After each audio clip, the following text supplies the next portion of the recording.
All right, what's up, family? It's your boy John Bacon from the Bitz podcast. Thank you so much for your support, likes, and ratings. Please don't just listen, but rate me, follow me, and subscribe. This is an amazing way to offer free support. My beautiful queen and I have some books that we have written for your growth. So the first book we have is a workbook, actually. It's called Healthy Relationships, and this is a workbook through the lens of faith. Because what makes a relationship healthy or unhealthy? So this workbook is designed, it's a 12-week, it's a biblically grounded course, and every week has a few different principles.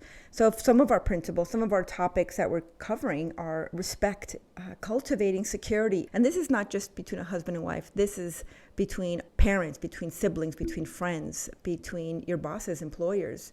So it's really important, and everyone deserves a healthy relationship. And also we have The Balanced Life by John Bacon.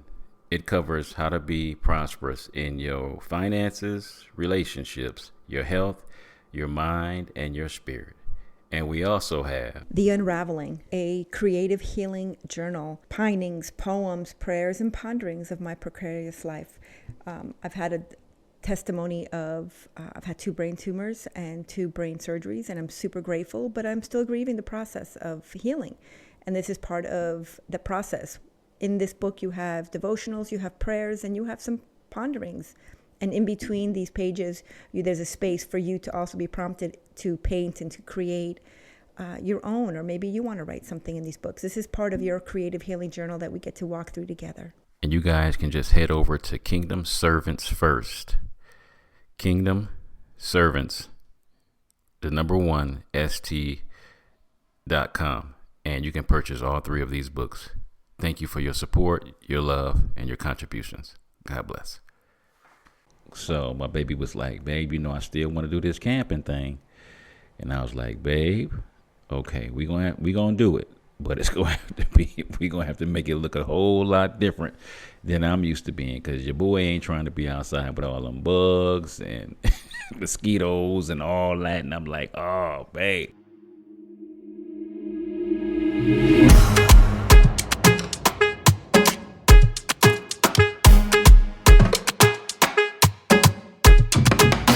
Welcome, family, to the Bitz podcast, where we desire for you to take the bits of information and immediately apply them to your life for success. The ground rules for our podcast is that it will always be encouraging, uplifting, and informative. The areas of life that we will be talking about on the Bitz podcast is dealing with having a balanced life, spiritually, mentally, physically, relational, and financial. I need you to say it now. Say valuable information applied equals success. And we are back with another wonderful episode on healthy relationships with my beautiful, gorgeous, smart, intelligent, oh my God, just my everything, my beautiful wife, Diana Acosta-Bacon. How you doing, babe? I'm doing fantastic, babe. Glad to be back. Sweet. So what we're going to be talking about today on the podcast is healthy compromises in relationships.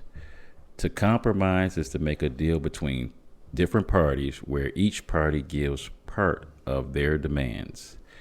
We never compromise God's words, values, or our faith. But some things in life will require compromise. Ooh, you mean to tell me I can't get my way all the time? I gotta compromise with other people? Babe, what are you asking of me? Come on now. Well, let's be real. You get your way 90% of the time. So. Seems like yeah. Mm-hmm. I think we get 90% both ways, babe. Mm-hmm. I think part of the compromise question, first of all, I think there's a negative, just kind of a negative feel about that word, compromise, and it doesn't have to be negative. Like, we can both win. Mm-hmm. And if it's first of all, it's not even a competition. It's not about who's right or who's wrong. It's about how can we maintain a healthy relationship. Yes. Again, with whomever we're talking about, like with the compromise. But we've seen so many negative compromises. Mm-hmm.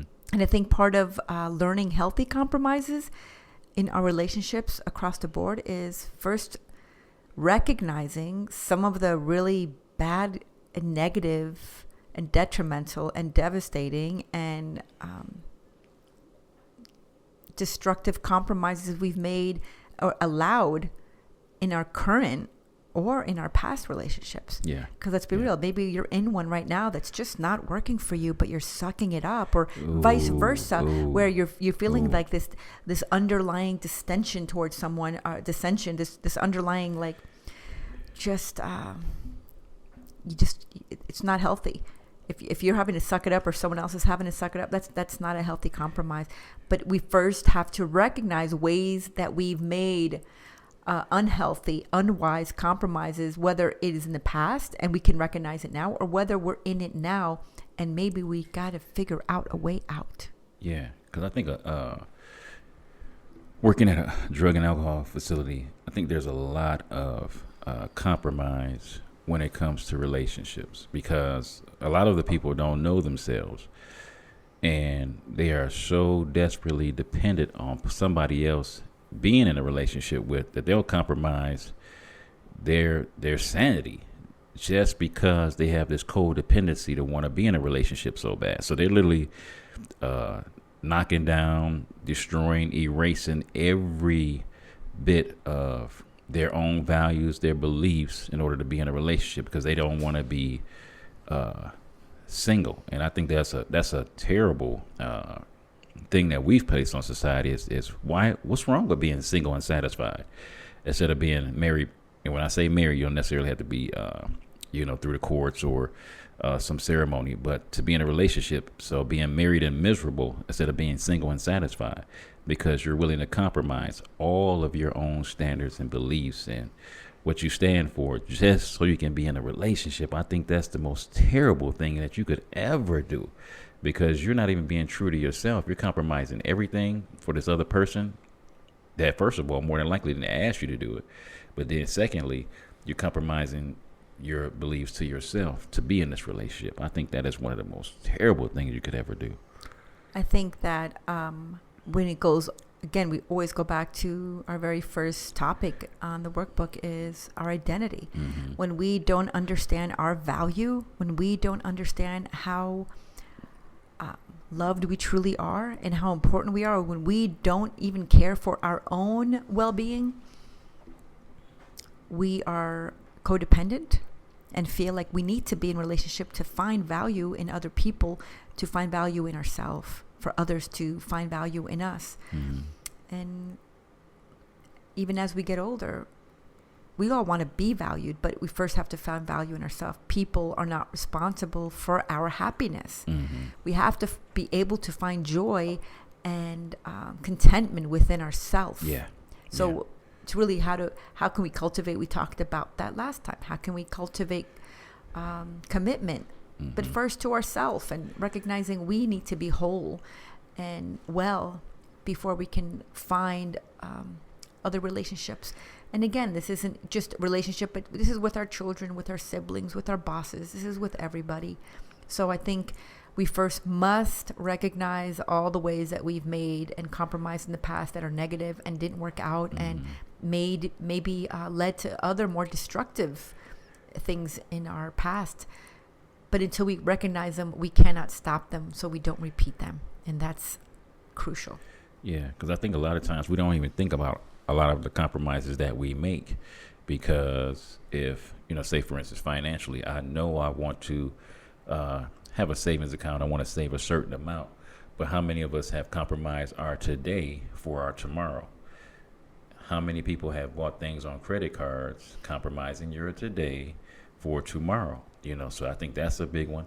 I have to be careful of, because I want to stay somewhat healthy and fit, for the rest of my life. I have a thing that I try to, notice I'm emphasizing trying. And anytime you say trying, you almost lying when you say it. I try to not eat after 8 o'clock at night. I try to. But then, that popcorn and the pretzels and the Doritos and the soda and ice cream be calling my name at 8 o'clock. And usually it's at 8:01 they start calling. And so I'll compromise, my future health for right now, gratification of this food that I want to eat right now. So I have to be very careful of compromising that. How many people have compromised relationships of you're staying in a relationship that is no good for you, and not realizing that you're compromising that future person that you're supposed to be in a relationship with the compromise of being in a relationship right now. So we compromise in so many different ways, and that's just a couple of examples of how we compromise. Ice cream loves me, and I cannot deny. So my compromise is I just use a smaller bowl if it's late at night. I just use even if it's a little measuring cup, you just get a little, and that kind of helps you. But truth be told, I usually just grab a spoon and the half gallon and sit at the table. But you can compromise in that way in saying I'm going to take 3 bites rather than a full 2 cups of, there's compromises, because when you fail to honor your own boundaries, then we tend to narrate some negative thinking, and that kind of stinking thinking isn't beneficial to us in any capacity or form. And then we start beating ourselves up, and we start saying, well, I did that, I might as well just it's blown. No, it's not. You just start again, and two minutes later, once you swallow that, it's done. Next, you start again. It's okay to not beat ourselves up, because boy, we are phenomenal at beating ourselves up and blaming ourselves for a lot of things. So in some of the areas that we compromise, can we think of areas of ungodly compromises? And that's always something that you want to catch as soon as possible, because when I say it's so easy to compromise, I'm talking about, man, every day you are battling. Are you going to compromise your word to yourself? And I think I emphasize a lot to that, because I always want to make sure that if you can line your life up where you're not compromising in any area of your life, and you're being true to yourself, it's so much more easier to be true to everybody else. But you have to, first of all, make sure that you're not continually compromising. And compromise is not always bad. So we're gonna talk about that. Defining what is some good compromises. But also we have to make sure we define godly boundaries. Being prepared to defend and teach, and not argue what and why we will not compromise, because in the spiritual aspect, we're supposed to just love everybody, and understanding that, we are supposed to love everybody, but that don't mean we got to compromise our values and our beliefs in the process of loving everybody. So an example for that would be, for instance, what are healthy compromises to do that are not compromising my own personal integrity and my own personal values? Some of the places that we frequent. Maybe a friend wants to meet up at a place that I would love to meet you, but you know what, sis, I don't want to go to that place. I'm not going to go to that bar. I just don't want to be in that environment. I am not have any issues with alcohol or anything, but there's a lot of people that do. I personally choose not to be in that environment, because I don't like the environment I don't like the way that spirit feels around that, the spirit of those environments. Maybe there's, hey, can we meet up at the park? Can we go for a walk outside? Can we, hey, why don't you come over here for dinner? And there's so many other ways we can compromise and still spend time together. There's a lot of things. We just had gone, one of our friends got married. And that was a perfect example of, I don't know where this tradition came from. I actually despise this tradition. I don't think there's anything healthy about this tradition. Is bachelor and bachelorette parties. I just don't know where it started, where it came from. I don't necessarily care to know. I just don't believe in it. I don't believe that this is a good way to support your friend who's getting married to be successful in their relationship.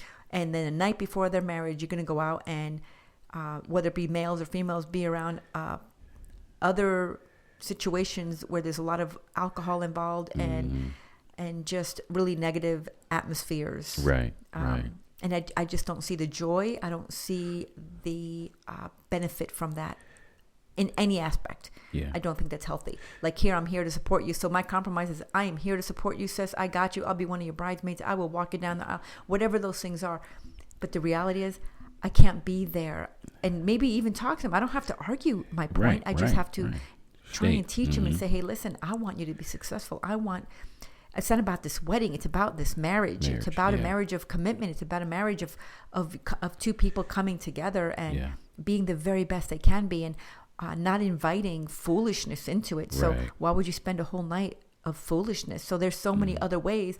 We can all go out to dinner. Yeah. We can all have a wonderful time. Yeah. Let's all go out to dinner and celebrate our friendships and celebrate unity and celebrate the parts of you leaving behind the single life and what that means. But in no way does that mean I need to go and have a lap dance by some other person. Right. In any way while I'm consuming alcohol. I just don't see the benefit in that. So explaining that and maybe viewing it in a different aspect. And, as we get older, we see it, but not just automatically and blindly following traditions that honestly, if you stop to think, make no sense and are not healthy. Yeah. And you said it perfectly, babe, because I'm like, why would you get drunk out of your mind and going to watch this person strip off their clothes right before the day you're about to get married? That makes absolutely no sense. Don't know where we got that tradition from. But that's a big one, man, because if you go into it saying, this is my last night of freedom, got that. And it's not even so much last night of freedom. What the marriage ought to do is embellish your freedom, because you get a chance to now be the best that you can possibly be in this relationship. And that person can see some of the things that you need to cut back on and some of the things that you need to be encouraged to do more of. So it could be that's the part of the freedom that's beautiful in the marriage. But why would you just totally just almost ruin your marriage night by going to do this stupid stuff the night before? So it absolutely makes no sense whatsoever.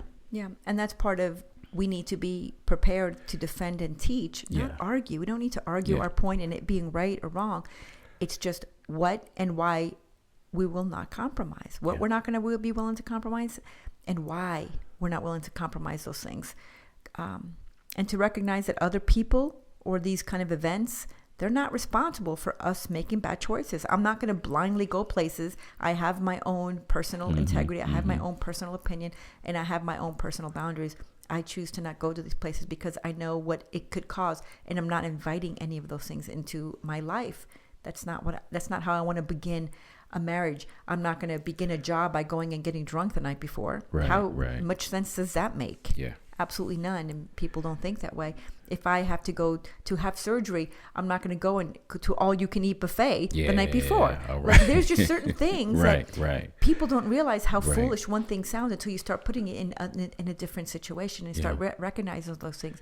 If I have problem with food, I'm not going to go to an all you can eat buffet. Maybe I just had a gastric bypass and I shouldn't be eating that much. Those are compromises. Yes, I want to have dinner with you. Absolutely. Can we go this place instead? Explain why. Explain what you can eat. Explain why you can't go there. It's really simple. It doesn't take a lot. And I don't know why we can't articulate and explain and communicate. And we need to be able to, again, ensure our commitment in relationship is important to us, but be able to articulate the whys and the why nots. I think something that's really cool is a lot of times we don't realize this, but the way you introduce yourself to people and the way you treat yourself is a great way to teach people how to treat you, where you don't have to even be tempted into compromise in the first place. And that's the one thing I love about life where it is right now, because there's a lot of things that people, should know up front about you when they first meet you. Is that this is what I stand for, this is what I believe, and I will not compromise my beliefs on that. And I just, use the job because I'm a 40-hour a week person, and that's it, man. You're going to get 40 hours a week out of me. I'm going to give you all I got during those 40 hours. But when I put my key in ignition, I'll be like, what's the name of this place again where I work at again? Because once I put that key in ignition, I drive off that property, I'm done. And there's no compromising of that, with my work. And I make sure of that, that the people that I work with would know that, because I love the time that I'm at work. I get a chance to minister and be a blessing and serve those people in that community. But, man, when I'm gone, man, I love being alone with my queen and being alone with myself to have that time. So I will not compromise those things. Some of the ways that maybe we can maintain and able to define and therefore cultivate what we compromise and what we were not willing to compromise is, again, going back to our boundaries, right? Our level of commitment to ourself and our well-being. So what are some of the things that maybe we can do to help maintain and cultivate our boundaries within ourselves? And for myself, I love to meditate. I love to sit. Personally, I love to sit outside. Again, if it's 15 minutes, you can go as long as you can. Some days, maybe 45 minutes. And I love to earth. I earth every day if possible. Some days are not possible, but as much as it is possible for me is meditation. I highly recommend it. Whether you meditate on God's word, whether you meditate on just the quietness, when you put some music. I love frequency meditation, and just sit. And maybe you have mantras. Maybe you have prayers that you pray. Maybe you have things that you do to encourage yourself. But you have to know, again, to cultivate yourself, your own boundaries. Know where your boundaries, know what your limitations are, know what you're willing to commit to, and to be able to express that, explain it, and teach it without arguing. And then you decide, you can make better choices once you have chosen to spend a few minutes with yourself. And to meditate and check in on you. Again, we want others to show up for us. We can't compromise in relationships if they're not willing. They want us to show up, and we need to show up for us first before we're willing to show up for everybody else first. So meditation will help us get stable, get to a place, do your morning prayer, whatever that is for you. It might look like sitting at the coffee table with a cup of coffee. For me, it's sitting outside with my feet in the dirt. For others, it might be on a yoga mat. For others, it might be a prayer walk. I used to do prayer walking. And whatever that is for you, figure that out. Get back into touch with yourself. Figure out where you are, what your limitations are, so you're able to make better choices as the day progresses. And that is one of the greatest commandments in the Word of God, is to make sure that you love God with all your heart, mind, body, and soul, and then to love others as you love yourself. So a lot of the compromise that we have with ourselves ends up being compromising in our relationship. So the one thing that we want to do is make sure we're true to ourselves and not to compromise, our beliefs. Some of the things that I love with my baby is there are certain things, like she said, she does her earthing and being in the Word and praying and all of those things. And then vice versa for me, I love to spend at least 1 hour with the Lord in the morning, prayer, meditation, whether it's fasting, getting in the Word. So it's always those things. And then another hour of just stretching, man. I love to stretch. I love to do some kind of, calisthenics. And those are the things that we each have in our own lives that sets us up to have a great day. So anytime we're compromising our own integrity, our own beliefs, and our own system of how we operate at our best, when we compromise that, we end up going to more than likely compromise the relationships that we're being involved in. Definitely noticed on those mornings when maybe you forgot that we have to be somewhere, and I'm like, babe, we have to go somewhere, and you're in the middle of possibly getting your stretch on. Normally, I know that your hour, and that's part of commitment, right? My commitment to you is knowing your boundaries, knowing your limitations, knowing that this is something that you need for you to be your best and to feel your best, and vice versa. But sometimes we don't get those in. Sometimes we wake up late, or sometimes we're running, or there's circumstances out of our control, weather, whatever those things may be. And you're right, we're not our best. So we just have to recognize, just get back in touch, take a step back, and take a deep breath, and start again. Because one of the things I had to learn during COVID, because I had made a vow to myself to always work out and take care of my body. So when I say that, how I defined it in my head was always being at the gym. That was huge for me. Still to this day, I thank God for the last 37 years that I've committed of taking care of myself. I really thought when I said take care of myself, I didn't realize that I would literally mean going to the gym. So when COVID happened, I literally had to change up my whole routine, to be at home, to, like I said, do more stretching, do more calisthenics. I even bought some little free weights, but that's how it looked in my mind. I had to compromise of saying, you know what, John, you still working out, still doing what you're doing, but it's not going to be at the gym. I even passed out back in October. I think it was, no, not October. I think it was August of last year, working out with my brother-in-law, and just end up passing out. And I'm like, okay, John, it's not the way it has to be how you did when you were younger. Bro, you ain't no 25 no more. You 55. So you got to compromise the way you look at working out. You still taking care of your body, and you're still doing the things that you're doing to make yourself healthy, but it does not look like it did when you were in your 20s. So that's one of the things. Sometimes we have to compromise with ourselves and make some adjustments that we didn't, realize we was going to have to make. But once again, as you're getting older, you cannot do the things that you used to do. So you can still do what you did, but you just have to compromise the way you used to do it. And that's not a bad thing.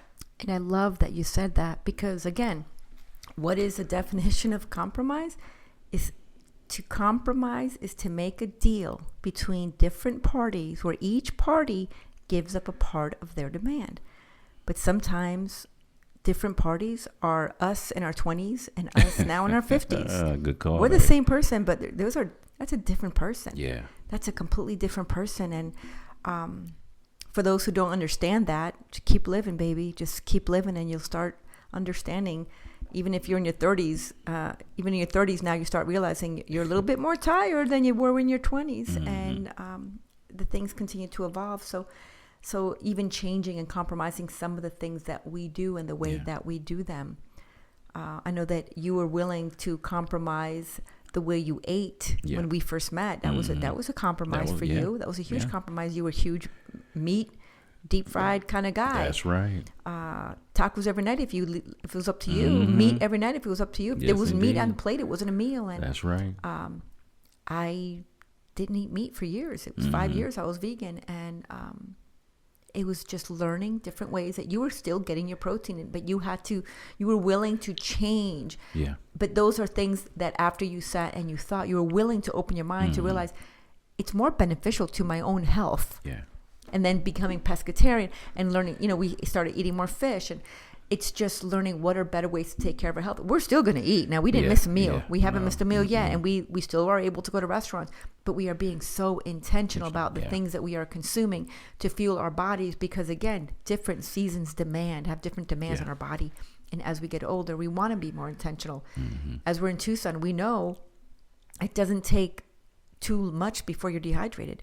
If you're thirsty, you're already dehydrated. Mm-hmm. So that we have to learn how to compromise. Compromise is not, okay, I'll drink 3 sodas instead of 5. No, it's I'll drink 3 waters and 2 sodas. Maybe compromising the way we're doing. Compromise is not always negative. It could be it should be beneficial to both parties. But on that example, that was a huge compromise. Mm-hmm. The way we love to go camping, I can't tell you. I grew up camping, and we would, me and my family grew. I'm first generation in the States, and we had a Volkswagen bus, and we used to have vacations every summer. Mm-hmm. Didn't have a lot of money, but we drove. So we're in New York, and we would drive different years. We drive anywhere from all the way to Canada to drive all the way to Key West. We would sleep in the van. 5 of us would sleep in the van. We would park behind 24-hour diners, and we would pee in a bucket. And we hated every second of that. And we would get, here's a rag, go into the diner and wash up. And we'd be like so mortified as kids. But you know what? We went to the campsites, and we would have just the time of our life. I would just love running with frogs and catching, and barefoot everywhere. I would be barefoot literally for like months at a time. And some restaurants wouldn't let me in the door because I was just no shoes, barefoot. No shirt, no service. I was just a Mowgli growing up. I was just Mowgli. I was always barefoot, and I still am. But that's my way of vacationing. And when I was a single mom with my kids, I didn't have a lot of money. I had a truck, and we would throw the kids in the back of the truck. Me and my dog, we'd throw the kids in the back of the truck. All 3 of us would go, and we'd go to Sedona almost every weekend. We'd go to the mountains. We'd go all over the place. Mm-hmm. And my kids probably hated most of it. They could smell each other's feet. Somebody was touching them. The air was too thin. I mean, you line up but you know what? We had vacations. Mm-hmm. Just like when I was a kid, we had vacation. We compromised our comfort maybe for an experience. Mm-hmm. for memories that were fantastic. And there I go and marry this beautiful, amazing husband who has never camped a day in his life. In his life. And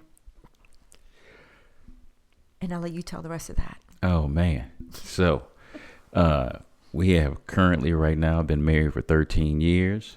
God bless my beautiful queen, because she had to compromise her idea of camping. I had to compromise my idea of camping. So for 10 years, she have always wanted us to get like something like an RV, you know. I mean, she just wanted us to go camping. And me being born and raised in Flint, Michigan, man, it was always about running them streets, doing our little things, what we was doing. And camping was the furthest thing from my mind.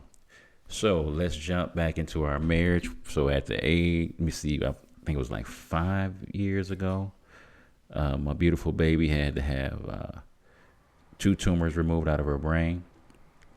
And that shook our world all the way up. Shook it all the way up. So come back around to 2 years ago. So my baby was like, babe, you know, I still want to do this camping thing. And I was like, babe, okay, we gonna do it. But it's going to have to be, we're going to have to make it look a whole lot different than I'm used to being, because your boy ain't trying to be outside with all them bugs and mosquitoes and all that. And I'm like, oh, babe, I can't see it. So then here we go. Starting to go to RV, what was those things? Like RV shows. RV shows, yeah. And it's just your idea of camping was so not even in the same genre. Yeah. Like you weren't even there because you never camped. Right. Never But just the thought of it, of how I thought it was going to look, man. Tents outside with the smoke in the bar. I'm like, man, I ain't feeling this. So here we go, starting to look at campers. So now I want you to put this in your minds, because this size difference makes a difference. So my beautiful queen is 5 feet and 3/4, you know, so she got to throw that 3/4 up in there. And I am 6'4". So major height difference there. So when we first started looking at RVs, y'all know what I was looking at. Class A, them big mama jammas. Class C was the smallest. I was like, okay, we can't go smaller than this, because I got to be able to stand in the RV. That was always my idea of what the RV was supposed to be about. And then my baby got to looking at these other RVs. Campers. Yeah. Class Bs. Yes. I'm like, man, if you know what a Class B is. So for those who don't know what a Class B is. An A is those big buses. Yeah. An A is a bus. Yeah. It's like a school bus size, if not bigger. Yeah, those are those big, huge, tour buses almost, like the Greyhounds. That's a Class A. They're ginormous. You got to have like a certain license to even drive those. Drive that thing. Yeah. Then Class C's are some nice. They usually start off around about 28 feet, maybe. 28, yeah. I don't know. 23, 28 feet. They pretty big, and plus I can stand in them. And the fifth wheels are different. Those are the ones that you have to attach to a truck. Yeah. Mm-hmm. And then the B's, doesn't make sense that A is giant. B is a camper van, so like a VW bus. Think of like the Winnebagos, Westphalias. Those are campers, like the old-fashioned hippies. Yeah, that's what I'm talking about.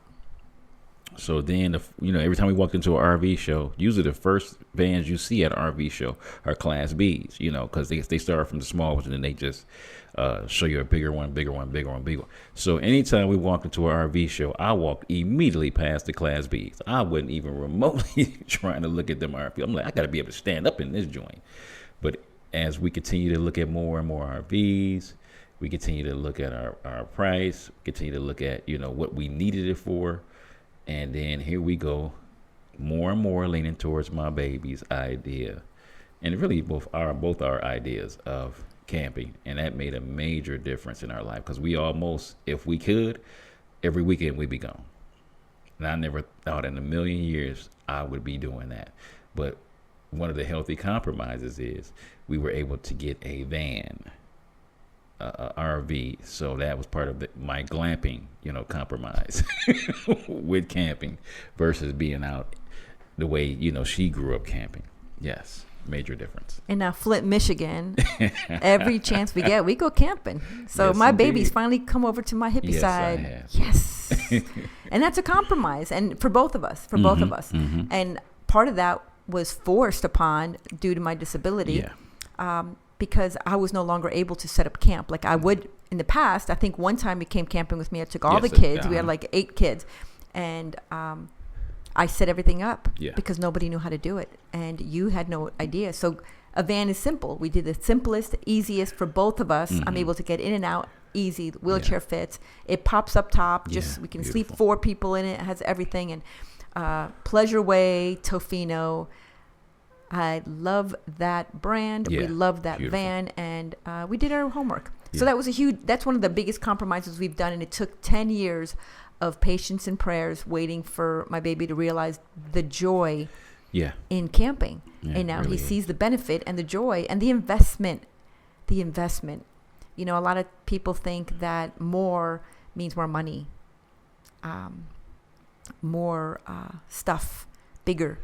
And that's not always necessarily the truth. It's compromising quality over quantity. And to have more doesn't necessarily mean you have to accumulate more stuff. Yeah. And we've had the joy now of compromising. Both of us have compromised to a point where we both ended up realizing the benefit of it, and we're both gaining and basking in the benefit of spending time unplugged from everything. We actually we go places where there is no service, and that's intentional because otherwise we'd be on our phones playing games. So it's a beautiful thing, and that's a huge compromise that's one of our biggest compromises that we've had in our marriage. Everything, the other ones, you're always going to have compromises, whether it be at work, with having to work overtime and your commitments to your home, whether it be with friends and the places that everybody wants to go, whether it be in the clothes that you wear and what's expected for you to wear at certain locations. I mean, there's always compromise, but never compromise your values, never compromise your integrity, never compromise the Word of God, and never compromise your relationship to get your way. Yeah, because healthy compromise is when it benefits both individuals to become holy and healthy. So there's some great examples of godly compromises. This is when both parties continue to communicate during disagreements, because you're going to have that, even though it is challenging for both of you to open up and be honest. And whether that's through parents or family or children or employer, you have to make sure you work through the disagreement that you're having, because we're always going to have disagreements, man. Like I said, make sure you stop getting to the point where you're disagreeing with yourself. You're mentally knowing what you're doing, but your heart is doing something else. I mentally know I shouldn't do drugs and alcohol. I'm verbally saying I shouldn't do drugs and alcohol, but guess what? In the heart of the people that I work with, that heart continues to go and do the drugs and alcohol. So getting to the point where you don't have that disagreement within yourself, to actually line up your head, your mouth, and your heart to be in one accord, to stop having those disagreements, those compromises within yourself, because we will never live our fullest life if we're constantly compromising ourselves and our relationships, sometimes with God and with other people. So how can we not do that? Is to encourage each other. Not only to, I encourage us to maintain healthy boundaries for ourselves and continue to commit to ourselves and know what you're not willing to compromise, but encourage each other to take better care of their own mind, their own body, their spirit. I'm always going to say to people, find what makes your heart breathe. Where can you feel your best? Thich Nhat Hanh, this little guy, he's like a Vietnamese monk, and I love his quote. It says, "Love people so they feel free." And I want to live my life I want to feel free, Jesus died. He died for us to be free. Well, don't get entangled again into the same things that keep us bound. Don't entangle yourself. We make choices. And sometimes failure to make those choices and maintain our boundaries are failure to know yourself. Yeah. So if we don't want to make bad compromises that compromise our own health, our own integrity, our own values, we have to advocate for ourselves. We have to know ourselves. We have to go back to who am I, know my value, know my purpose. Meditate, spend time with you so you can be ready for that day. So you can be ready to face some of those hard questions that you're going to be faced with, some of those choices, some of those places that we might have to go into, but to continue to encourage one another so we don't compromise some of those things that matter.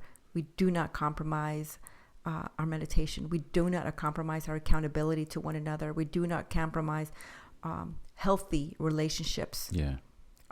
We do not compromise getting our exercise in. Maybe that just means walking around the house a few times. Yeah. That's what it looks like for me, walking around the kitchen, in the living room. Do not compromise healthy eating. Maybe I ate a bigger piece of cake than I did my dinner. That's okay. Maybe the next meal will be better. But I'm not going to just give up on myself or just start tearing myself down. I'm just going to continue. But it's really about less unfruitful time and more fruitful time. Things that nourish me. I'm not going to compromise doing things that in my insides are screaming, I don't want to be here. Somebody made a really cute t-shirt and I love it. And it says, sorry, I'm late. I didn't want to be here. And it's so funny.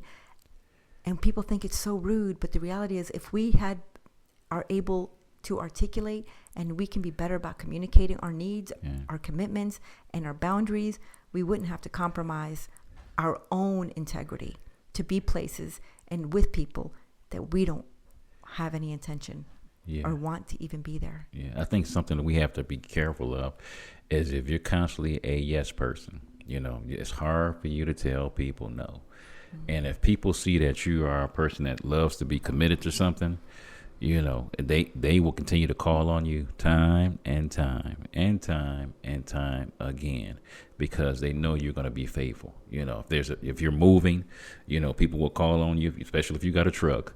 They will continue to call on you to help them move every weekend, and you're supposed to be available to them, to be able to move.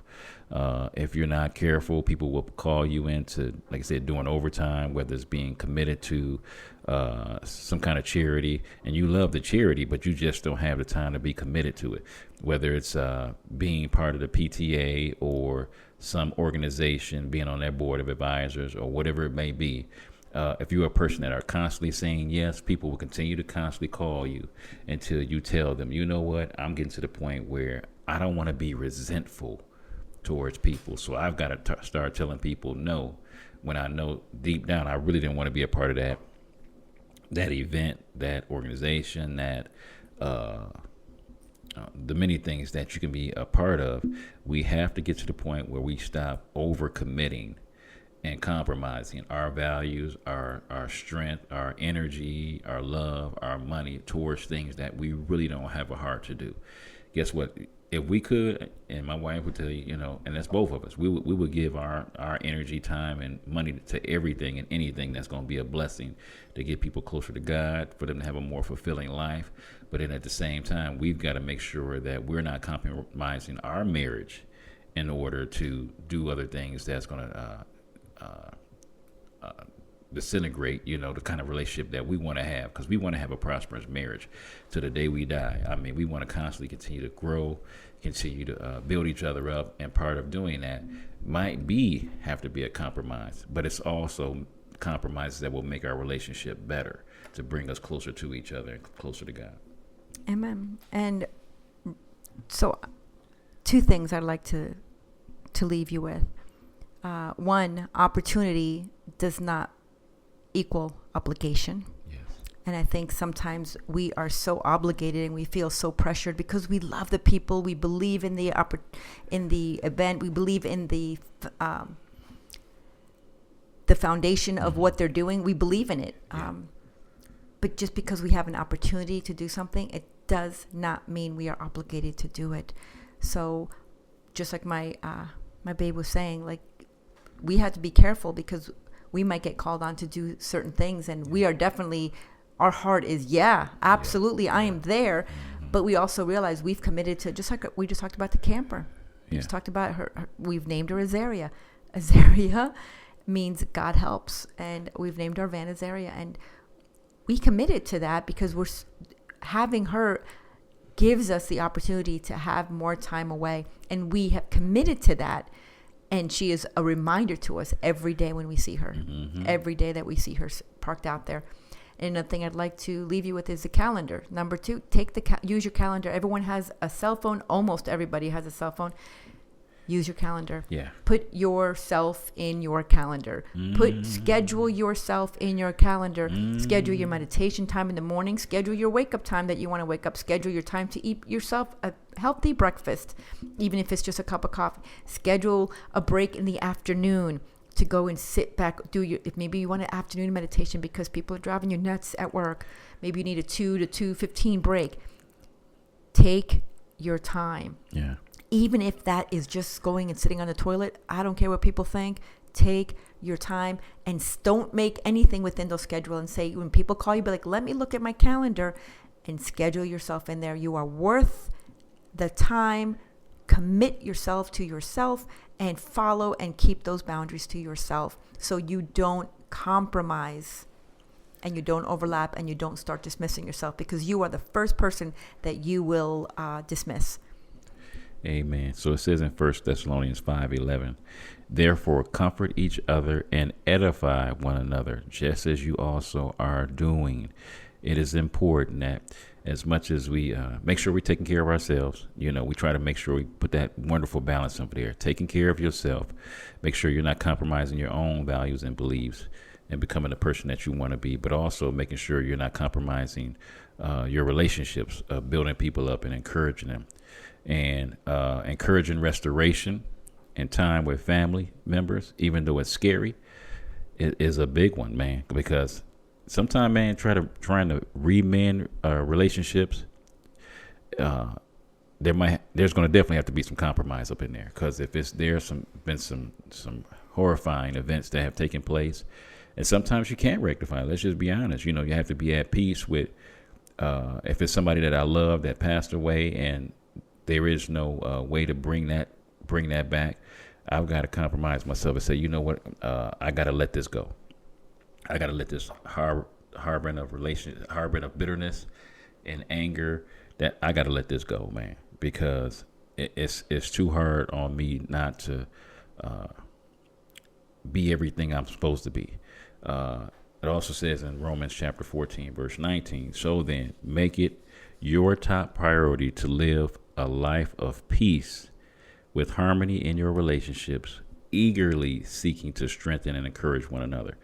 Part of that is building people up, lifting them up, encouraging them, not compromising your values in the process, but also, guess what? Loving on people, man. Because everybody in this world, if you don't know nothing else about people, they need 2 things. They need to be loved and they need to love. But in the process of loving yourself, don't compromise yourself. Don't compromise you trying to be in relationships that's going to build you up and be the best that you can be. And don't compromise your relationship with God, man. God has so much in store for you. He wants the absolute best for you. But how many times have we compromised what he's asked us to do for other people? And what ended up happening with that? What happened with that? Well, my love, my sweet, love you. Is there any closing words you would have? I gave my closing recommendations. Make time for yourself. Right. Schedule you. Yeah. Schedule you. Write it in the calendar. And you're more likely to keep your boundaries. And that will help prevent you from making unhealthy compromises that take away from you and your life and your schedule and your needs. Amen. Love you guys. Continue to do the best that you can be, and don't just listen to this for information. Apply it to your lives so you can be successful. We love you. God bless.